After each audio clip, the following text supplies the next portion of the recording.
Olá pessoal, estamos aqui em mais um episódio aqui do Movecast, que é um podcast sobre psicologia do esporte, mas que também traz outras áreas, né? E eu estou aqui com o professor Mário Cristiano, que veio do futsal, e pode se apresentar. Bom, eu sou professor Mário, né? Hoje, né? Conhecido como professor Mário, mas por muito tempo eu fui conhecido no meio de esporte apenas por Mário, né? Então, desde a minha trajetória, todos me conheciam como jogador de futsal. Até eu entrar na faculdade, fazer meu curso de biologia. Depois do curso de biologia, fiz outro curso, que foi o curso de enfermagem. Há 4 anos atrás fiz o meu mestrado na área de biologia e hoje eu continuo exercendo a função de professor. Sim. E a enfermagem mesmo só para os amigos, né?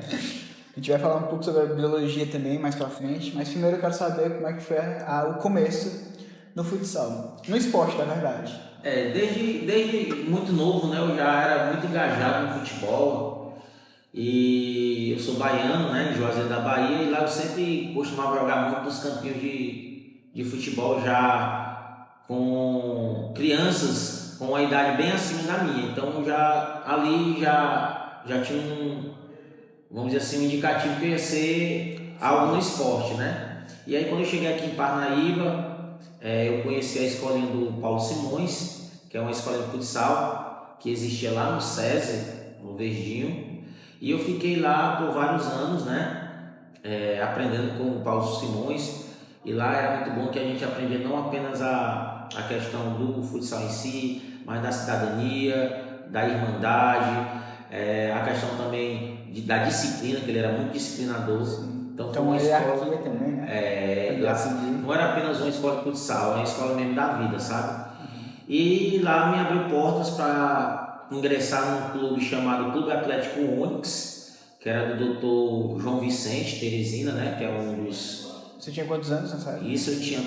Eu comecei no futsal com 8 anos, né? Mas na época do Clube Atlético Onix eu estava com 14 anos. E aí fui convidado para ir a Teresina para defender o Clube Atlético Onix de Teresina, porque tinha aqui em Parnaíba, Teresina e outras regiões. E o de Teresina ia disputar uma Taça Brasil, e lá eu me destaquei, né, apenas com 14 anos. De lá fui para a GM jogar em São Paulo, General Motors, que era um dos grandes clubes do futsal brasileiro. Da GM fui para o Clube Atlético Mineiro Futsal. Lá eu conheci Manuel Tobias, Wander Carioca, Vinícius, Lenício. Foi lá que eu joguei com eles. E já no final da minha carreira de futsal, eu encerrei aqui na cidade de Camusim, né, conseguindo ser bicampeão cearense, bicampeão Norte-Nordeste. Foi quando eu tive a minha última, vamos dizer assim, participação na Taça Brasil de Futsal. Fui ainda convidado para ir para o Palmeiras de Goiás, né? Ficar um tempo lá, mas nessa época eu já estava me formando em biologia e optei pelos estudos e deixei a minha carreira de jogador de futsal, assim, praticamente encerrei ali, né? Sim, eu vou então puxar um pouco dessa última fala, depois a gente volta de novo pro futsal. Mas como é que você conseguia conciliar a faculdade com o esporte, né? Pronto, isso é muito importante a gente falar, porque é assim, eu sempre participei, tá? Tanto dos treinos nas escolinhas que eu frequentava, nos times que eu jogava, mas eu nunca deixei de estudar. Sim. Desde o ensino médio, graças a Deus, eu pagava a minha própria escola, porque eu ganhava bolsas de estudo, tá? Para representar, né, as escolas. Uma delas foi o Colégio Objetivo, o Delta e várias outras, né, que eu representei. Então, eu nunca parei de estudar. E é o que eu sempre digo para os novos atletas de hoje, né? Que sempre tentem conciliar o futebol e os estudos, tá? Eu tive a oportunidade, como eu falei, de jogar fora, e eu vi que a maioria dos meus colegas, eles mal tinham terminado o ensino fundamental, poucos tinham terminado o ensino médio. E eu tinha esse diferencial, né? Que eu tinha praticamente, quando fui morar fora, jogar no Atlético Mineiro, eu já tinha terminado o meu ensino médio. Então eu nunca parei. Era difícil, né? Conciliar, na verdade, porque quando você tá jogando um time de alto rendimento, de alta performance, então tem muitos horários de treinos, de competições, mas aí você com um certo esforço você consegue. Só para vocês terem ideia, quando eu estava fazendo a faculdade de biologia, eu estava indo para Camusim, defender Camusim. Então eu assistia aula pela manhã, viajava para Camusim, chegava lá às 5 horas da tarde, aí treinava à noite, voltava de madrugada, entendeu? Para no outro dia estar aqui para continuar meus estudos. E além disso, depois de terminar os meus estudos, ou melhor, ainda fazendo faculdade, eu comecei a trabalhar. Então eu trabalhava, estudava e jogava, entendeu? Sim. Então isso me amadureceu muito quanto atleta, né? E como pessoa também. Imagina, porque... Então eu sempre digo, você que quer ser jogador, você que quer ser atleta, né? Sempre procure conciliar o esporte que você faz e os seus estudos. Nunca abandone seus estudos, porque os estudos, né, vamos dizer assim, será o seu futuro, porque o prazo de qualquer atleta tem validade, né? Sim. E hoje, graças a Deus, eu sou muito agradecido a Deus por tudo que eu vi no esporte, principalmente futsal, e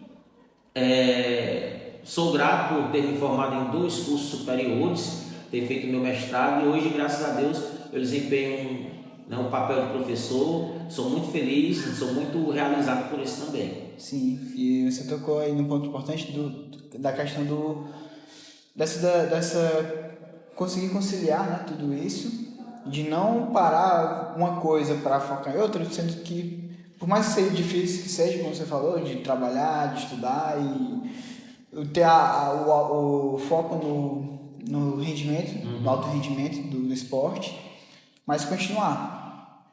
E isso aí também é muito importante para a mensagem para os jovens, né? Exato. Que às vezes eu sei que eles querem ter, talvez até ganhar recompensa, né, financeira de não, eu preciso dar certo. Talvez seja a cultura do brasileiro também, nossa história, de tentar dar certo, de querer, de sustentar a família e tudo mais, e esquecer totalmente os estudos. Porque é cultural, verdadeiramente é cultural. A gente já observa aqui, principalmente no futebol de campo, né? Eu tive uma participação também no futebol de campo profissional do Piauí, jogando pelo Paysandu, que era uma outra equipe que existia aqui, juntamente com o Parnaíba.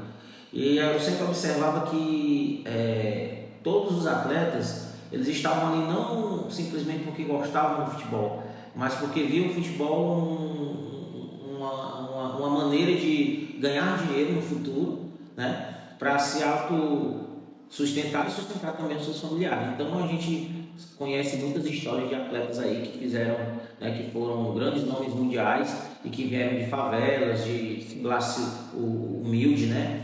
Diferentemente de que você conhece, por exemplo, o Kaká, que já era de classe média alta, né? Que também conseguiu êxito. Mas a grande maioria vem de uma família humilde, de uma família pobre, que quer conquistar algo, né? Mas mesmo esses eu sempre digo, né? Porque você é pobre, você não pode estudar e depois de encerrar sua carreira, ter conhecimento para poder até manter o seu patrimônio, né? E até também continuar no meio do futebol, né? Exato. Eles terminam, a carreira do atleta, como você falou, ela é curta, a carreira é de até 30 e poucos anos, principalmente aqui no Brasil, mas depois dá para continuar no meio do futebol. Sim. E se quiser continuar, tem que estudar também. Tem que ter conhecimento, não é simplesmente você, eu terminei agora a minha carreira de jogador e agora eu vou começar a ser empresário. Até para isso você tem que ter conhecimento. Sim. Eu vou ser treinador, você tem que estudar, tem que tirar, né, as certificações da CBF, né, para você poder ser treinador. Tem que ter um curso de educação física, não é simplesmente agora eu vou ser isso e não. Por isso que o conhecimento ele é importante para qualquer tipo de esporte, para qualquer atleta. Agora voltando para sua história, né? Aí você chegou lá no meio do... Você fez essa transição de ir para um clube pequeno, daqui, sim, depois ir para o outro, depois tal, não sei o quê. Mas eu queria saber como foi para você chegar lá no Clube do Atlético Mineiro, de futsal, que tava, como você falou, tinha os grandes nomes, né, tudo mais. E se você se sentia pressionado ou até motivado a querer render mais. Ah, sim. Bom, Porque tem as duas vertentes, sim, né? tem. Assim, a gente que é do Piauí, ou qualquer atleta que vem principalmente aqui, né, da região Nordeste, que começa a vencer lá fora, né, ele é visto de uma maneira assim, muito crítica. Como assim? Se ele está vindo do Piauí, se ele está vindo de alguma região do Nordeste, é porque ele é muito bom. Então a gente já vai com uma responsabilidade muito grande, né? Mas desde sempre eu gostei muito de ser desafiado, né? Então foi assim quando eu comecei na escolinha do Paulo Simões, que eu jogava, porque lá no Paulo Simões era pequeno, médio e grande. Sim. E eu estava nos pequenos, porque minha estatura era pequena e eu sempre queria jogar no médio, entendeu? E quando eu jogava futsal aqui, eu sempre queria jogar no meio dos grandes também, eu sempre queria me desafiar. Então, quando eu fui para o Atlético Mineiro, né, ele montou na época uma verdadeira seleção, que era o juvenil e o adulto que já estava lá, né? Que o adulto era os grandes nomes, Wander Carioca e tal. Mas aí, os caras, os jogadores, esses grandes nomes do futsal, eles eram muito humildes, eles acolhiam muito nós que éramos jovens. Eles não viam a gente como eles não viam a gente como uma ameaça, pelo contrário, eles sempre nos davam o maior apoio, né? E eu vivia no mundo dos meus sonhos, né? Porque o meu grande ídolo no futsal foi e sempre será o Manuel Tobias, porque para mim ele foi o mais completo. Joguei contra o Falcão, nunca joguei com o Falcão, joguei contra ele, mas para mim, assim, o jogador mais completo do futsal foi o Manuel Tobias. Então, eu às vezes nem eu dormia, acordava e não conseguia entender o que estava acontecendo na minha vida, né? Sim. Ora, eu estava ali aqui no Piauí assistindo esses grandes craques pela televisão e em outro momento eu estava lá jogando com eles, né? E assim, foi uma experiência maravilhosa na minha vida. Eu aprendi muito com eles, não só a parte do futsal em si, mas também, né, nas nossas rodas de conversa, né, de conselhos que eles passavam para a gente. Então foi muito bom e eu só tenho a agradecer a Deus por essa oportunidade que ele me deu. Sim, você estava falando também da questão lá do começo, né? De trabalho em equipe e tudo mais. Eu queria saber se você, junto com eles, né? Como era a questão de disputar vagas? Como qualquer time, né? Como qualquer equipe, sempre existe aquela disputa, né? Sim. De vagas para você, todo atleta quer jogar na equipe titular. Só que quando a gente chega lá no Sul, a gente compreende que não existe uma equipe titular, né? Que todos os 12 que são relacionados para o jogo, né? Faz parte da equipe como um todo. É claro que tem que entrar apenas 5, né? Sim. Apenas 5 pode entrar, mas que ao longo do jogo às vezes quem entrou jogou menos e quem estava fora, entendeu? Então era muito saudável, pelo menos assim, no futsal, como é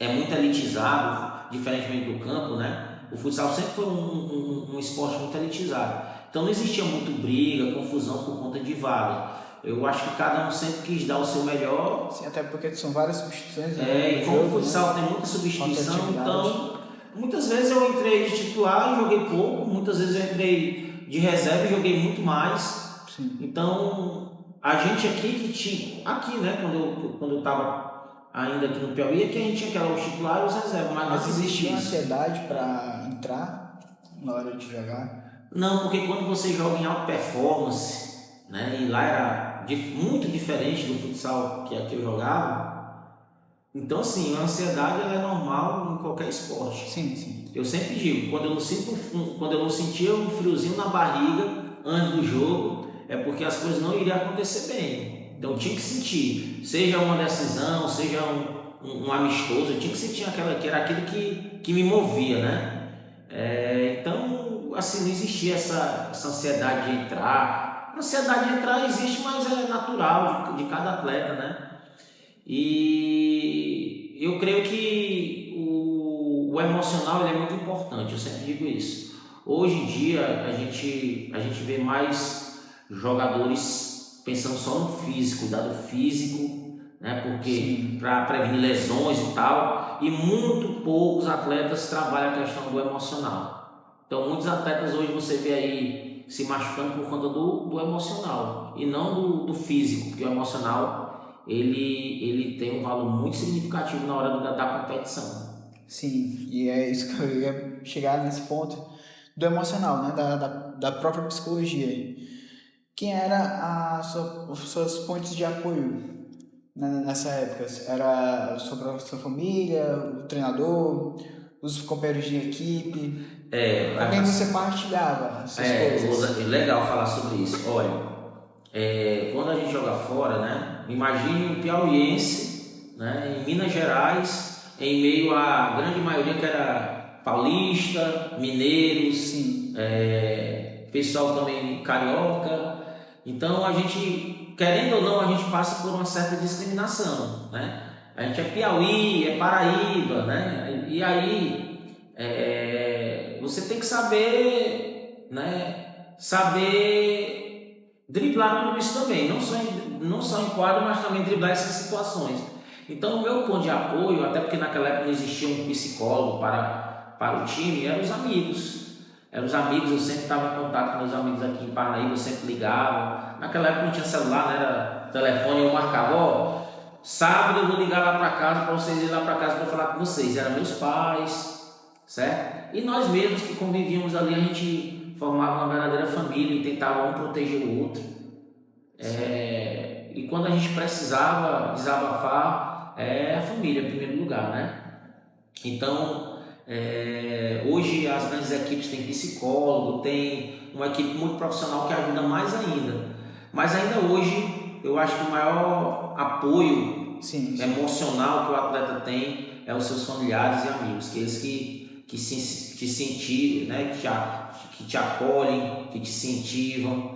Então isso é muito importante mesmo no esporte. Pois é, e como é que você conseguia separar justamente o Mário jogador para o Mário pessoa?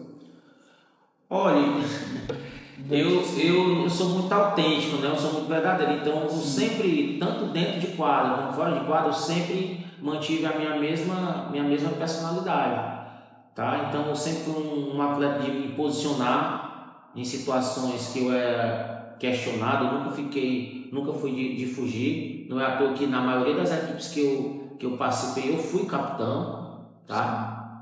E como eu falei, eu tive o privilégio de jogar com grandes jogadores, né? Eu já esqueci muito, assim, é porque são tantos, mas eu poderia citar aqui o Neto, que fez um dos gols de uma das finais da Copa do Mundo, que o Brasil foi campeão, o Paulinho japonês. Então, eu também aprendi com eles a saber liderar, sabe? Liderar e aprender a ouvir muito. Eu acho que a humildade nos ajuda a conseguir grandes feitos. Então, assim, o Mário fora de quadra era o mesmo Mário dentro de quadra. Um cara autêntico, um cara com personalidade, um cara, né, que vibrava bastante. Discurso firme, né? Exatamente. E que também trabalhava sempre em equipe. Eu nunca quis aparecer à frente dos meus companheiros. Eu queria sempre ajudar a minha equipe a ser campeã. Sim. Entendeu? Então, às vezes, vem a vaidade, muitos atletas têm a vaidade de querer mostrar, né, o seu futebol, querendo diminuir os outros. Eu nunca fui assim, eu sempre quis ajudar o próximo, sempre quis, né, orientar, eu era muito de orientar, de ajudar. Então, basicamente, o Mário que você conhece fora de quadra é o Mário também dentro de quadra. Sim, como você falou, né? O bom líder, ele conhece a equipe que tem.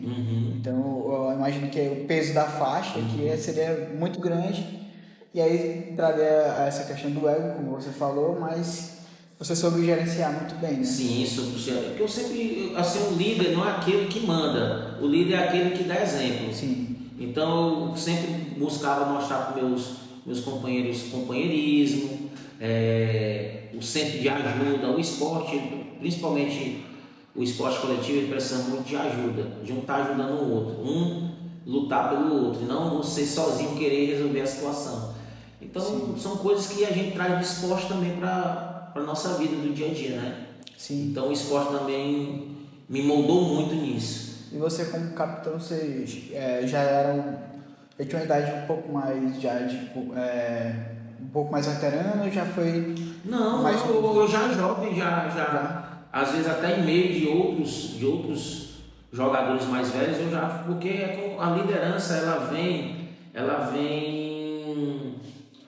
não vem de uma forma imposta, né? A liderança ela vem da própria pessoa, na sua forma de falar, ela é uma conquista, é na forma de você falar, é na forma que você, dentro de quadro, né? Ou qualquer outro esporte, na forma como você age, como você se doa. Isso é que mostra o verdadeiro líder. Às vezes tem líder, tem um capitão e tem um líder. Sim. Às vezes o capitão é só uma parte, o líder não, é muito mais que isso. Então, às vezes, uma equipe pode ter um capitão, mas o líder mesmo ele está no banco às vezes, porque é ele que está gerenciando, tranquilizando, entendeu? Então, eu sempre digo, né, tem um capitão e líder. Se você tiver um capitão e o líder, melhor ainda. Sim, sim. Quando junta os dois, né? Uhum. E você percebe que isso também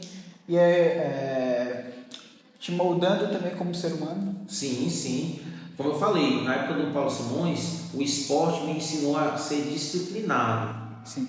Então, eu acho que uma das coisas que me ajudou a ir muito longe no futsal era a disciplina de treino. Então, eu sempre treinava muito, de uma forma muito intensa, certo?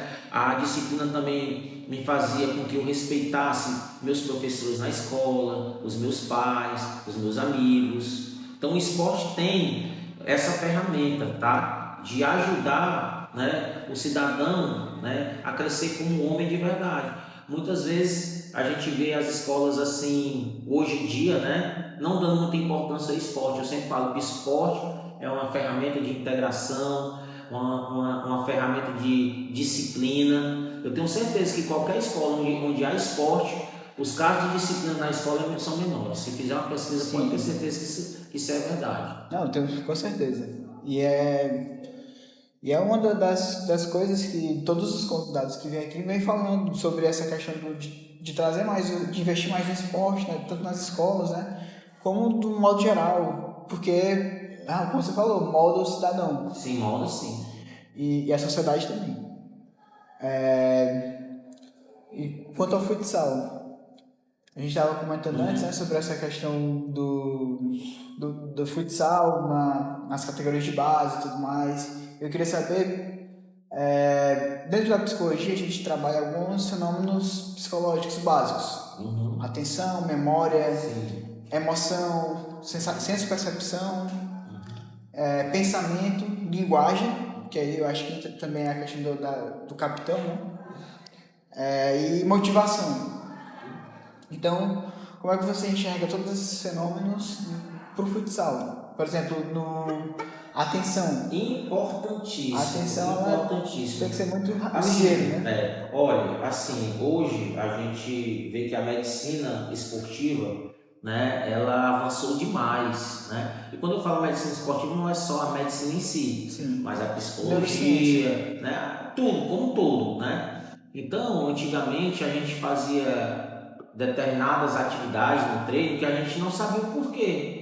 Não era explicado por que está fazendo aquilo. Verdade. Que isso aqui é para coordenação motora. Porque isso aqui é para raciocínio rápido. A gente não tinha isso. Então hoje, né, esses clubes, seja no futsal, vamos falar de futsal. Hoje no futsal a gente vê que já existe toda uma equipe que faz um trabalho voltado para isso. Hoje o que a gente faz? Antigamente nós tínhamos antes um treino o aquecimento. Hoje não, hoje é mobilidade.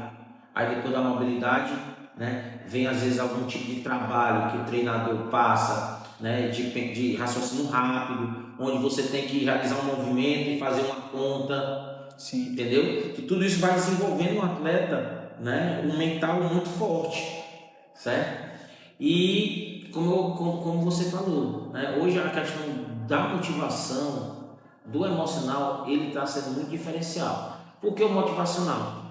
Porque a gente vê hoje que tem muitas coisas para desviar o jovem do esporte. Hoje tem o celular, hoje tem os games. Então, os atletas de antigamente não são os mesmos atletas de hoje. O desafio é muito maior de você formar atletas hoje por conta dessas distrações que antigamente não tinha. Então, antigamente a nossa distração era o quê? Jogar futebol. Sim. A gente jogava na calçada de casa, a gente jogava no meio da rua, a gente jogava no campo de areia, no campo de barro, no campo de grama, na quadra. Hoje existem muitas distrações, então hoje, para se tornar um atleta, está cada vez mais difícil, porque hoje se exige mais do atleta, da sua própria motivação, né? A gente fala que mas o cara jogar num grande clube é uma grande motivação, mas a pessoa não entende que também tem um próprio jogador, o seu próprio mental, como é que esse mental desse jogador ele se comporta em determinadas situações. Então hoje os clubes têm investido muito nisso, né? Em trabalhar o psicológico da criança, do adolescente, já preparando para o futebol profissional. Na verdade, a minha escola, né, foi os próprios atletas que eu convivi, né, que me ajudavam nessa força mental, nessa força emocional, para que eu não desistisse, para que eu continuasse, que eu conseguia, entendeu? Então eu creio que hoje o mental ele é muito importante, o psicológico ele é muito importante, né? A gente jogava muito por amor. Sim. Hoje muitos atletas jogam não por amor, mas sim pelo dinheiro, pelo capital para se sustentar, né? Então eu acredito que eu acho sensacional quando eu pego muito, assisto muitos jogos, né, na televisão da Liga Nacional, vejo muito treinos de equipes, né, do futsal brasileiro, e eu fico acompanhando os treinos, né, como mudou os treinos, né? Hoje eu vejo o treino ele é mais voltado para o não só para o físico, mas também para o emocional, para o psicológico. Antigamente era físico, e hoje eles para atingir essa alta performance, eles trabalham o físico, o mental do atleta, tem todo um acompanhamento, né, por fisioterapeuta, por psicólogos, por médico, pelo treinador. Uma equipe multidisciplinar. Uma equipe multidisciplinar que faz com que ele cresça não só fisicamente, como também emocionalmente, né? Sim. E uma coisa importante também no emocional, que eu sempre falo, principalmente na formação dos atletas, é o intercâmbio.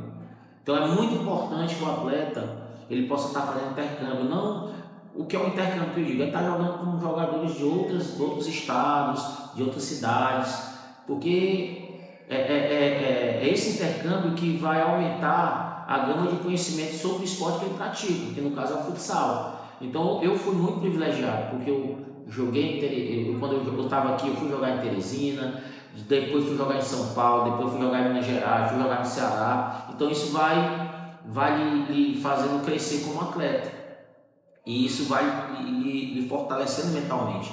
Às vezes você vê um jogador que ele é muito bom, aí quando ele sai da cidade que ele está para outra cidade, outro estado, ele não consegue vingar. Por quê? Porque o emocional às vezes trava esse atleta. Sim. Que ele não estava adaptado àquele tipo de situação. Você falou 3 coisas importantes aí que depois eu vou falar. A primeira é sobre a questão da automotivação, né? Do atleta se automotivar. Tem um exemplo, acho que bem prático, que é o do Cristiano Ronaldo. Esse diálogo interno. Esse diálogo, exato, ele tem constantemente esse diálogo interno dentro dele. Funciona. E todo dia o leva a treinar mais que os outros, né? Sim. A gente conhece a história do Cristiano Ronaldo, ele sempre está um passo à frente de todos os outros atletas, é o primeiro que chega e o último que sai. Então isso foi muito bem trabalhado dentro dele. Sim. Né? Eu não sei se foi pela família, ou se é algo nato dele, dele. E qualquer atleta hoje que queira crescer tem que ser assim. Sim, tem que ter um motivo, não, tem que ser ele mesmo que tem que trabalhar isso dentro dele. Eu sempre também trabalhei, eu não ficava com motivo. A minha motivação era sempre chegar à seleção brasileira. Eu sempre, quando joguei futsal, eu vou chegar lá, eu vou chegar lá, eu vou chegar lá. Né? Quis eu interromper isso, optando pelos estudos, mas eu tenho certeza que se eu tivesse continuado, eu tinha chegado à seleção brasileira, porque eu tinha tudo que um atleta de futsal precisava. Sim. Entendeu? A segunda coisa é, por exemplo, tem um estudo da psicologia do esporte, mas voltado para a psicologia do esporte americano, né? De alto rendimento. O que ele separa o jogador do alto rendimento para os que não chegaram lá? É que muitos dos mais amadores assim, eles ficavam mais focados em não falhar do que realmente acertar, que eram os os melhores eles conseguiam, né? E você falou alguma... Isso é interessante, é o seguinte, ó,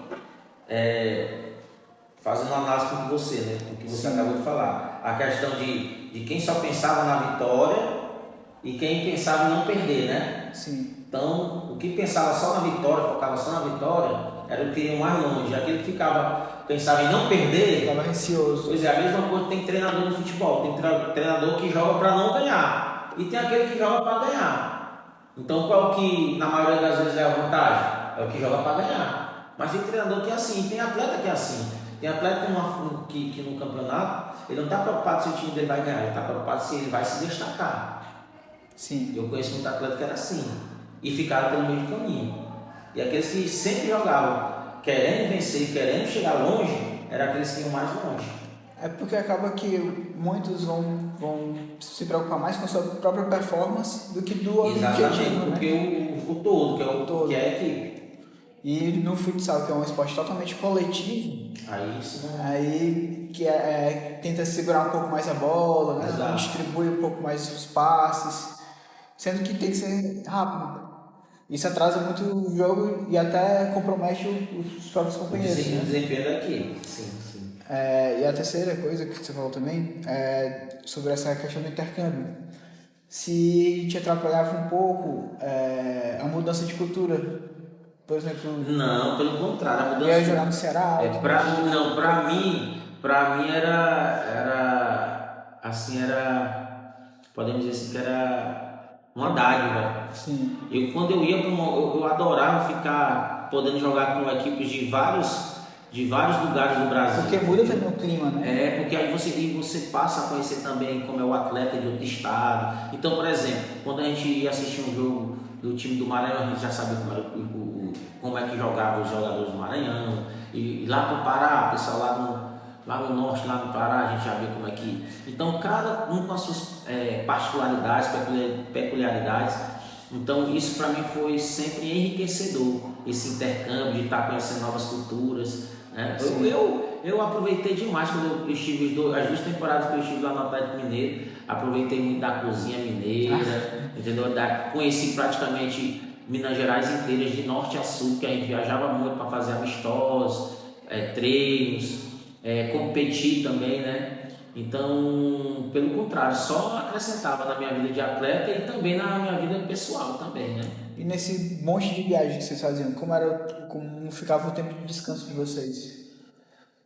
Olha, às vezes, assim, lá em Minas a gente não tinha muito problema com a questão de descanso, né? Porque, diferentemente do futebol de campo, o futsal tem menos competições, né? Sim. E aí, por tempo que a gente disputava apenas o Campeonato Brasileiro, né? Metropolitano, estadual, então não tinha muita competição. Então, geralmente essas viagens não era viagem de jogava na segunda, jogava na quarta. Não, às vezes passava uma semana para jogar. Nós não tínhamos muito problema com isso, né? Eu tive mais problema aqui em Camusim, porque aqui em Camusim a gente jogava aqui, né? Aqui na cidade de Camusim, mas nós tínhamos que jogar também lá, às vezes lá para Limoeiro, Aracati, lugares muito longe, e a gente viajava de van, não era muito confortável. Aí às vezes aí o cansaço, né? O cansaço acabava diminuindo o nosso rendimento em quadra. E como era a temporada de vocês? Tinha muitas competições durante a temporada ou era só... Não, geralmente em Camusim a gente só disputava mesmo o estadual, então era só uma competição, né? As outras competições eu disputava por aqui mesmo, por Parnaíba, mesmo torneios aqui municipais mesmo, mas na época não, na época do Atlético a gente jogava Metropolitano, estadual e Taça Brasil, aí era um pouquinho mais corrido, mas também não era como hoje essas equipes de futebol de campo que é estadual, brasileiro, Copa do Brasil, Libertadores, muitos jogos assim. Sim. É bem menos jogos. Você chegou a acompanhar a campanha do Parnaíba, agora do Campeonato Piauiense? Acompanhei. Parnaíba tá de parabéns, né? Porque montou um elenco em um curto espaço de tempo, né? Eu acho que não chegou a ser nem um mês antes da competição. um elenco bastante reduzido, né? Então isso de uma certa forma atrapalha, né, o rendimento da equipe. Mas aos poucos eles foram crescendo na competição, né? Uma coisa que nunca faltou a essa equipe, que eu sempre falei, foi garra, né, raça, um time muito aguerrido e que fez por merecer chegar à final e por detalhes, né? Por pouco detalhe se sagrou campeão. Porque assim, final não é para se não pode ser errar em final, porque final é decidido nos detalhes e infelizmente o Cato ele foi feliz nos momentos mais decisivos da partida e levou, mas os meninos são campeões, vão disputar aí, acreditar, Taça Brasil, representar nossa cidade, o nosso estado, que isso é mais importante. Foi um grande passo também do presidente do Parnaíba, né, que pela primeira vez está dando oportunidade não só ao futebol de campo, mas também dando oportunidade a outras modalidades como o vôlei, como o futsal, e isso é louvável. Eu creio que há mais de 15 anos uma equipe de Parnaíba não disputava um campeonato estadual, que é o campeonato mais importante aqui no nosso estado. Como é que você encarava os jogos nacionais? Você falou que final realmente não pode errar, porque um erro compromete todo. E infelizmente, né? Acho que da nossa cultura acaba que se errar uma coisa só, você pode ser. Esquece todo o resto, todo o resto da campanha. Fica marcado aquilo lá. Olha, eu sempre antes das decisões, eu costumava me concentrar muito e ficava pensando nas jogadas que eu podia fazer. Eu não sei se hoje os atletas pensam assim. Sim, tipo, uma pré-visualização. Eu sempre, antes de uma final, eu pensava numa jogada de falta, como é que seria meu posicionamento, em determinado momento do jogo, o que eu tinha que fazer. Eu ficava visualizando tudo que eu ia fazer em quadra. Eu não sei como é hoje, né, os atletas. E procurava tentar me distrair um pouco, né, também daquela pressão que às vezes você está num ambiente de atletas, aí eles estão falando ali, aquilo ali pode trazer muita ansiedade. Então eu procurava às vezes ficar um pouco mais isolado, né, descansando muito, mesmo preparando meu corpo para que no momento certo as coisas pudessem acontecer em quadra. Sim, então é muito do... O jogo já começa antes, né? Já começa antes. Não pense que você...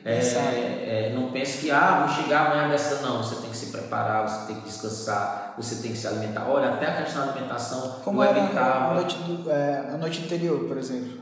Você conseguiu dormir bem? Pois é, na noite anterior... Olha... Eu nunca consegui dormir bem em nenhum dia de anterior à final. Eu sempre ficava ansioso, então eu procurava me alimentar não muito tarde, porque eu ficava naquela coisa de depois passar mal, né?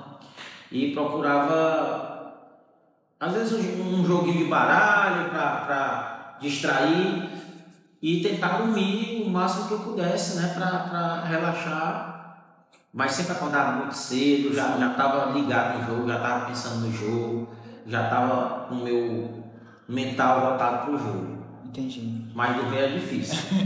Todas as noites. E depois da final, ganhando ou não, demorava a dormir também. Demorava para digerir, né?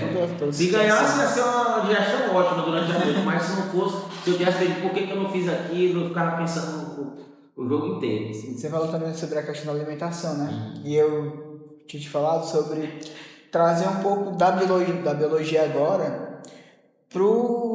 associado ao esporte. Por que é importante também a gente... Você pode praticar atividade física e tudo mais, querer ser um atleta, mas também precisa estudar. E aí é que entra a biologia, por exemplo, né?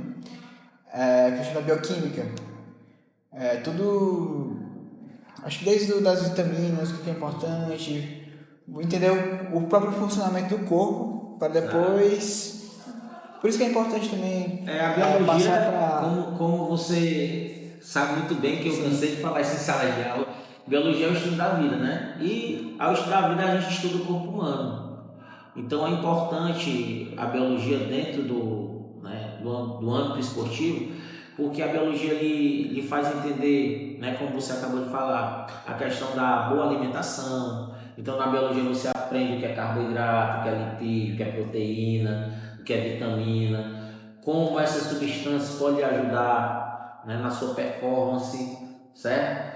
Como também determinadas substâncias que são usadas, principalmente hoje dentro do esporte, né? Por exemplo, os anabolizantes, que são substâncias sintéticas, análogas a hormônios que nós mesmos produzimos, que no caso é a testosterona, como podem fazer mal a um atleta quando faz esse uso de forma indiscriminada, sem nenhum acompanhamento, né? Para buscar ganhar, né, algo mais rápido do que você, por exemplo, fazendo uma atividade física, né? A biologia te ensina a você conhecer o seu próprio corpo, desde quando ele está saudável e quando ele não está saudável, quando tem algo errado que você procura um médico.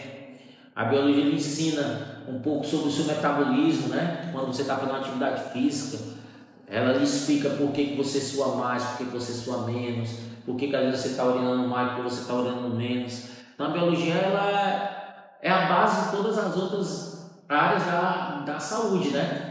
Então você não vai aprender medicina se você não souber biologia, você não vai aprender até psicologia também tem. Que eu já dei aula para de psicologia. Tem genética, tem a parte de sistema nervoso, né? Sistema nervoso.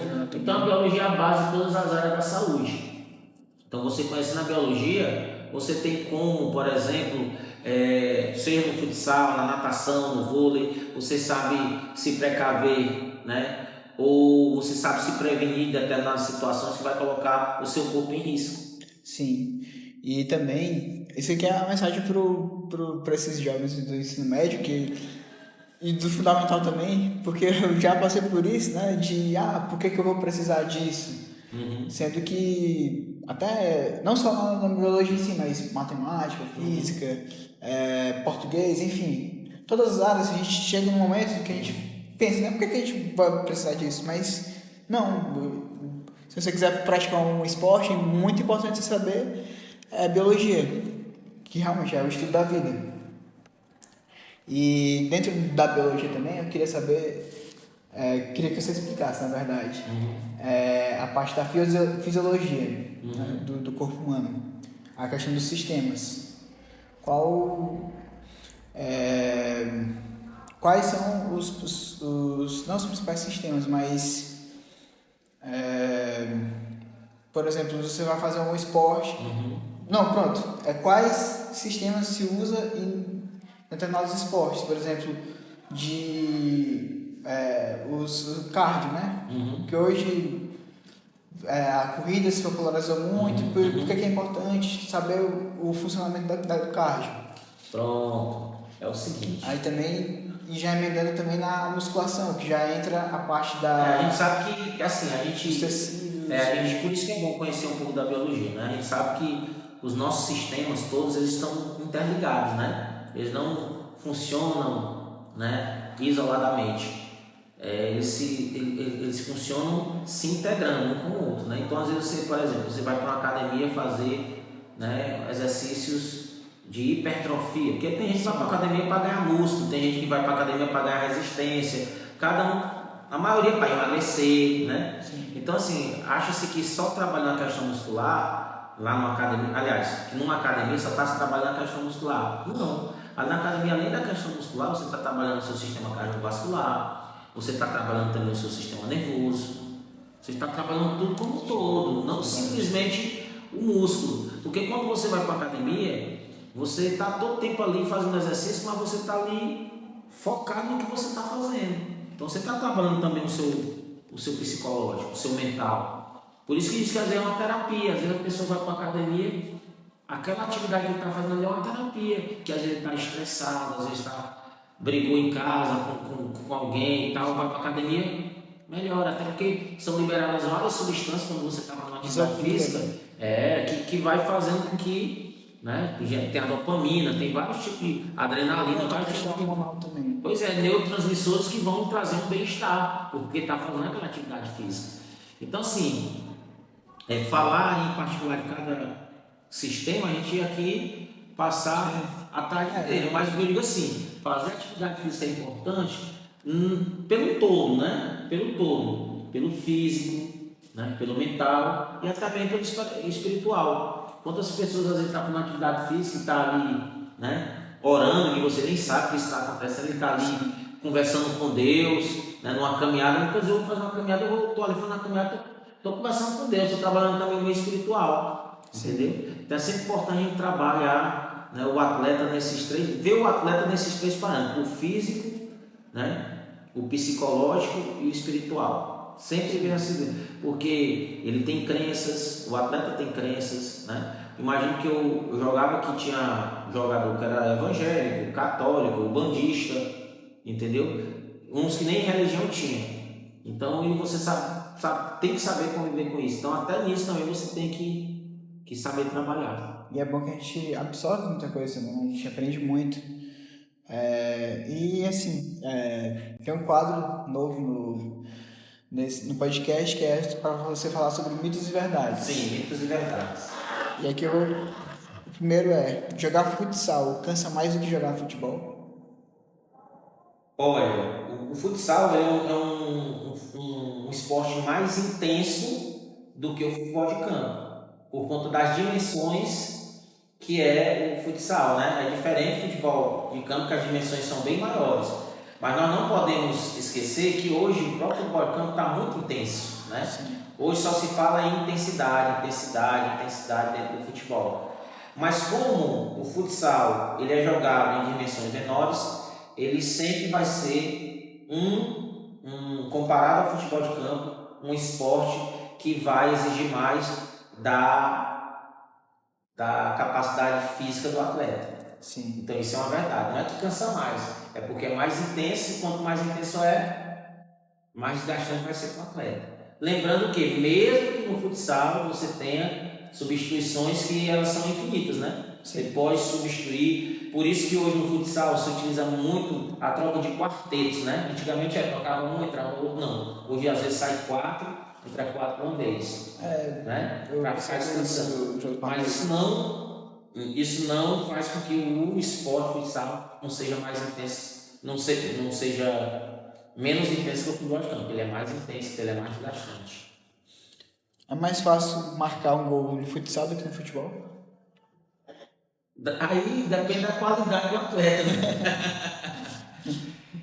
Depende da qualidade do atleta. Isso aí é mito, para mim é um mito, porque não existe isso. Eu acho que a questão de marcar um gol no futsal e marcar um gol no futebol de campo, né, vai depender muito também da posição do atleta, tá? Se a gente for avaliar isso no contexto de dimensões, é mais fácil você fazer no futsal, porque o fixo, o ala, o pivô, eles estão sempre hoje se movimentando ali, né? Diferentemente de um jogador de campo que o zagueiro fica mais tempo lá atrás, só ataca numa bola aérea, num escanteio, entendeu? Entendi. Mas eu acho que isso vai mais da qualidade do atleta, né?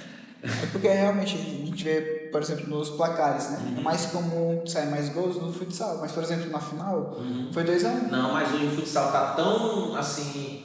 Hoje as estratégias de jogo, a tática do futsal hoje, né? Ela tá tão unida com o físico que hoje você vê que muitas partidas do futsal hoje é 2-1, é 3-2. Difícil você vê goleadas, é claro, mas quando você vê uma equipe, né, às vezes com um nível bem mais acima que outra, né? Ou às vezes quando uma utiliza-se da estratégia errada, porque também tem isso. Verdade. Acontece você ter destino, mas não vai utilizar da estratégia errada. Aí a terceira é aquela que a gente falou: o jogador de futsal pode improvisar mais durante o jogo. É um mito ou uma verdade? Olha, teoricamente falando, o jogador de futsal ele tem mais recursos do que o jogador de campo. Por quê? Porque ele trabalha, né, muito com espaço. É porque, diferentemente do campo, o jogador de futsal, a quase todo momento, ele está no X1, ele está no 1 para 1 com o atleta. Então, a todo momento, ele tem que saber se decidir, tem que saber driblar, tem que ter bom passe, tem que saber se movimentar para estar recebendo essa bola, entendeu? Então, é diferente do jogador de campo, que às vezes tem muito mais espaço, tem muito mais tempo para pensar. Então, o atleta de futsal, ele tem que pensar muito rápido. Então, ele tem que ter muita tomada de decisão. E essa tomada de decisão tem que ser mais rápida do que o de campo. Então não é que ele tenha mais recursos, ele tem que ter mais recursos para conseguir, né, ter uma tomada de decisão melhor dentro da quadra, já que o espaço é pequeno e a intensidade é muito alta. Por isso que a gente falou lá sobre os processos psicológicos, né? A questão da memória e também a visão espacial. Tem que ter essa dinâmica. Pronto, vou dar um exemplo aqui, ó. Vou dar um exemplo aqui. Quando eu jogava às vezes campo, eu joguei campo, né? Como eu falei, eu cheguei a jogar 1 ano no Paysandu. Quando eu jogava campo, às vezes eu tinha uma certa dificuldade, porque no campo você driblava 1, driblava 2, ainda tinha muitos metros a chegar no gol, né? No salão, às vezes você driblava 1, driblava 2, já estava próximo do gol para chutar no gol, entendeu? Então no campo não, às vezes eu tinha... Tem que ter, por isso que eu digo, que às vezes tem que ter essa transição. Como eu falei no início, né? Eu tenho um amigo que trabalha na categoria de base do Atlético Mineiro e que eles trabalham os atletas primeiro no futsal, depois fazem a transição para depois ficarem só no futebol de campo. Por quê? É importante nessa transição ter essa visão, né? Ter uma noção maior, essa noção espacial diferente que a do salão. Entendeu? Você dá o salão, um drible aqui no salão, já está perto do gol. Lá não, você tem que correr com a bola, tem que fazer um lançamento. Então esse período de adaptação é importante. Lembra que o Falcão, né, ele teve que passar por um processo de adaptação no campo, mas infelizmente na época, né, não é que ele não teve êxito, né? Na verdade, eu que acompanhei, eu vi que não deram oportunidade para ele desenvolver o futebol dentro do campo e ele acabou voltando para o futsal. Então, essa questão também da memória que você falou, eu particularmente, quando eu joguei na GM, no Atlético Mineiro, eu anotava as jogadas que o treinador me fazia. Porque uma coisa é você estar ali na quadra, sem marcação, sem nada, e fazendo a jogada. Outra coisa é no meio do jogo. Sim. Pressão, torcida, adversário, e você lembrar daquela jogada. Então o que eu fazia? Todas as jogadas eu anotava no caderno. Então às vezes à noite eu ficava estudando, na jogada tal. E quanto mais eu estudava, mais aquilo ia ficando na minha cabeça. Eu tive colegas que eles não faziam isso, e na hora do treino era uma coisa, na hora de chegar no jogo, jogada tal. Aí ele não sabia se posicionar, não sabia qual era a jogada, e o meu diferencial era esse. Então todas as jogadas eu sabia, de lateral, de escanteio, de saída de bola, porque eu anotava. Então aquilo ali eu ia inicialmente memorizando até interiorizar. Então é uma estratégia mental que eu utilizava para que no momento do jogo eu não falhasse. E entra também a questão da visualização que você falou. Exatamente, aquela visualização que eu fazia no jogo, isso é importante. Por isso que, apesar de estar falando aqui sobre improvisar, né, mas não é um improviso de qualquer jeito. Não, isso. É um improviso de tá tão preparado, né, de antes, né, que chegou na hora lá, só fica mais fácil de fazer, fica mais natural no caso. Seria um improviso organizado. Isso. É diferente do improviso com improvisar.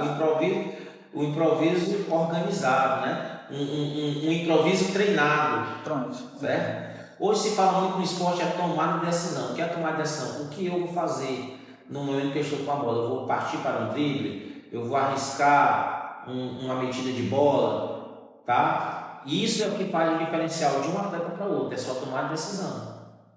Porque muitos hoje não faz a tomada de decisão errada, acaba entregando um gol, acaba perdendo uma bola, acaba de perder um gol. O quarto também você acabou de falar aqui. Jogador de futsal não consegue se adaptar em campo. Consegue. É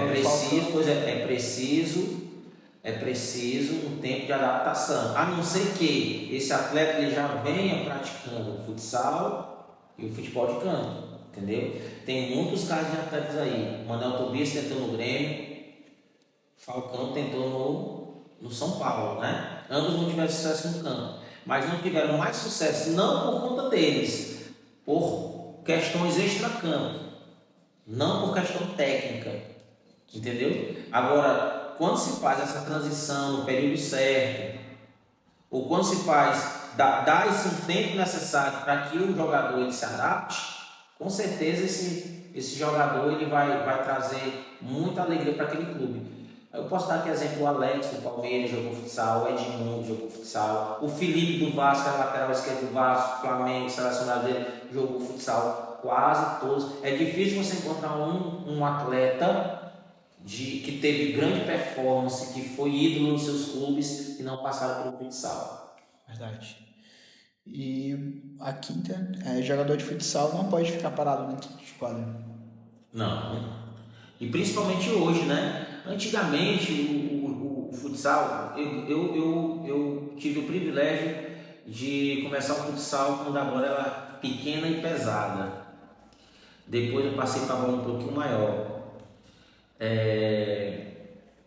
Depois veio o goleiro linha, o goleiro que ia sair da sua área e participar do jogo. Então eu passei por todos esses períodos, né? Então, realmente na época da bola pesada, por conta das regras, o futsal ele era mais cadenciado. Isso não significa dizer que não tinha velocidade de jogo, Sim. certo? Mas hoje, pela intensidade que é exigida no futsal, hoje um jogador que é muito parado, até o próprio pivô que às vezes fica mais lá na frente fazendo aquela parede, ele tem que se movimentar bastante, não dá para ficar só lá. Antigamente ficava os três aqui, ele ficava só lá, só ele lá parar, apesar de nem se movimentar muito. Hoje não, hoje até ele mesmo tem que fazer o rodízio, tem que se movimentar, porque as estratégias de marcação evoluíram muito também. Então, jogador de futsal não pode ficar parado não. Se ficar parado, ele fica parado. Ele vai ficar parado no banco, ele vai pro banco. Vai pro banco. O outro quadro é para você montar um pódio, né? De acordo com o que a gente veio falando. E você falou de muitos dos atletas que te inspiraram. Eu queria também saber 3 atletas que te inspiraram. Pode ser ou do internacional ou próprio do futsal. Você falou do Manuel Tobias, né? Pronto, eu vou falar aqui dos 3 atletas que me inspiraram, né? Mas eu tô falando como atleta. Sim. Pelé. Então, até hoje eu assisto vídeos do Pelé. Acho foi um jogador fantástico, né? Em todos os quesitos, Pelé. Outro que me inspirava muito, Michael Jordan do Chicago Bulls e o Ayrton Senna. Então, atletas que me inspiraram como esportista, gostar de esporte, foram esses 3, tá? Eu, na minha época, eu não jogava só futsal, eu jogava vôlei, basquete, eu queria participar Então, acho que essa também, hoje, as próprias escolinhas também deveriam estimular o atleta a fazer não só apenas o futsal, hora ou outra fazer uma atividade como se fosse vôlei, como se fosse basquete. Antigamente, os atletas não jogavam apenas uma competição. Então, eu sou a favor disso. Ó. Se você tem uma escolinha, não se limite apenas ao futsal. Faça uma atividade com o seu grupo de alunos num campo de areia. Faça um futebol, uma brincadeira de futebol, uma brincadeira de vôlei. Né? Porque o basquete, por exemplo, eu assistia muito a NBA, hoje nem tanto, mas na época do Chicago Bulls do Jordan, eu ficava observando, né, como ele se movimentava, e o basquete nos dá muito esse senso de marcação, sabe? Então, assim, e o Ayrton Senna despreza comentário, né? A sua capacidade mental de ir além, mesmo não tendo um carro melhor que o outro, e ser vencedor, e se desafiar no meio da chuva. Então, esses 3 são, assim, minhas 3 grandes inspirações no esporte, né? Sim. Que me fizeram amar o esporte, não só o futsal. Agora sim, se a gente for olhar jogador, né? Jogador do futsal mundial, para mim é Manuel Tobias, que foi meu grande ídolo. Aí tem o Falcão e tem o Ricardinho, né? Ricardinho lá de Portugal. Para mim são os 3 maiores. Agora, chegando aqui em Parnaíba, meu pai foi meu ídolo, o Sérgio Barbosa foi um dos maiores aqui também de futsal, e o Pica-Pau, que é meu amigo, né? E o maior de todos aí pelo que conquistou. São os 3 principais, mas aqui eu poderia aqui citar inúmeros nomes aqui. senão a gente vai perder tempo. Isso. E agora, para finalizar esse podcast, um dos intuitos do podcast, além de divulgar também a psicologia do esporte, o próprio esporte em si, os atletas, né? É motivar as pessoas que estiverem assistindo a se mover também, a buscar atividade física, seja de um modo mais recreativo, ou até para, como você falou também, de desopilar, de esquecer os problemas e focar. Então, eu queria que você fizesse um desafio para quem estiver assistindo a se mover. Bom, como a gente estava falando aqui, o esporte ele é algo que faz parte do nosso dia a dia que a gente tem que praticá-lo, né? Então, quantas histórias existem aí de pessoas que por conta de uma caminhada não tiveram, né, um problema de saúde, ou por conta de uma dieta, ou por conta de seja o que for. Então, eu quero desafiar você a todo dia fazer uma caminhada, ou fazer uma corridinha, ou então ir para uma academia, fazer uma musculação. Hoje aqui na cidade de Parnaíba nós temos aqui inúmeras academias, inúmeros lugares que você possa fazer uma caminhada, uma corrida. Nós temos aí algumas escolinhas já, você que é jovem, muitas escolinhas aqui de futsal em Parnaíba, de futebol society. Então, o importante é não ficar parado, seja qual for a idade, criança, adulto. Sim. E também os idosos também aqui têm atividade para vocês fazerem também. E tem idosos assistindo, viu? Eu fico muito feliz quando eu estou ali na São Sebastião, na casa da minha sogra, e vejo os idosos fazendo caminhada. Isso até me motiva a fazer também. Então, deixa com esse desafio, não fique parado, faça esporte. Isso aí. E seu corpo agradece tudo que a gente vem falando aqui, né, sobre a importância do de estudar a própria biologia em si, né? Porque chega no momento dos idosos e tudo que eles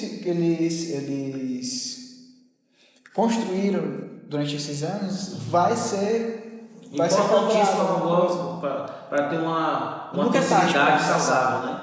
Nunca é tarde para começar. Verdade, nunca é tarde mesmo não. Então é isso, muito obrigado. Antes só tinha duas dúvidas, na verdade.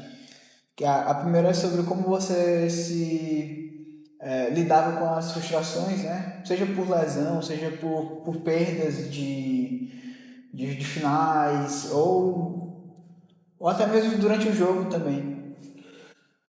Olha, uma das coisas mais frustrantes para o atleta não é nem tanto perder uma final, né? Uma final de campeonato, mas eu acho que o período mais crítico assim, de frustração é quando ele está machucado. Eu digo isso porque quando eu cheguei lá para o Atlético Mineiro, eu estava com problema cheguei lá com problema de tornozelo, né? E foram mais ou menos 1 mês e meio, né, para me recuperar, e a todo instante vinha aquele pensamento que iam me dispensar e que eu não ia conseguir realizar meu grande sonho, que é jogar num grande clube como o Atlético Mineiro. Então, assim, saber lidar com as frustrações hoje está muito complicado para o jovem de hoje, né? Sim. Hoje as pessoas não têm mais paciência de esperar que tudo que aconteça de forma de imediato. Mas eu, graças a Deus, eu tinha muita paciência, eu confiava muito, né, no meu potencial. Eu tinha minha mãe, minha família, né, que me ajudava, meu pai, meus amigos. Então, sempre que eu estava nessa situação de estar machucado, eu sempre ficava próximo das pessoas que eu amo, né, das pessoas que me apoiavam. E com relação à final, eu só permitia um dia de sofrimento, que era aquela noite, né, que eu falei para você que eu não conseguia dormir por conta da perda de um título. Depois eu encarava que vencedor só existe um, e um dia pode ser outro dia pode ser o meu adversário. Então, graças a Deus, tive sempre essa cabeça, esse meu mental de entender isso. E a última pergunta é: o que o futsal significa para você? Futsal para mim é meu amor, minha paixão. Apesar de ter jogado futebol de campo, também ter realizado esse sonho de jogar num time profissional, mas foi o futsal que me ajudou por exemplo, a crescer como homem, como pessoa. Foi o futsal que me deu né, a oportunidade de conhecer muitos lugares do Brasil. Foi um futsal que possibilitou que eu tivesse a chance de jogar com meu pai, né, de realizar o sonho de jogar com meu pai. Foi um futsal que me deu grandes amigos. Então, o futsal para mim é minha segunda paixão depois da minha família. Isso. E é isso, Mário. Muito obrigado para você. Como ele falou, né? Se movimente e pratique esporte, seja da criança até o idoso. É importante praticar esporte. Você pode até não gostar, mas pratique, pelo menos na sua cabeça também. E é isso. Um abraço. Curta, comente, compartilhe, se divulgue também. E agradecer a você, né, pelo convite, por estar participando disso. Eu acho que Parnaíba, nossa cidade, precisa disso, precisa de pessoas, né, que conhecem do esporte para estar divulgando o esporte. E saber que você, estudante de psicologia, tem esse projeto, né, esse projeto tão bonito, tão belo. Obrigado. Eu acredito que muitas pessoas vão passar a seguir esse canal. E quem quiser conhecer um pouquinho mais, é só ir lá no meu Instagram, Prof. Mário Cristiano. Tô lá, qualquer coisa estamos lá para conhecer um pouquinho melhor a minha vida, a minha trajetória, né? E quem sabe conhecer você e poder ajudar de alguma forma. E não esqueça, cabeça, corpo, sempre em ação. E estudem também, né? Essa é a mensagem também. E até mais, e compartilhe, curta, comente, se mova, e é isso.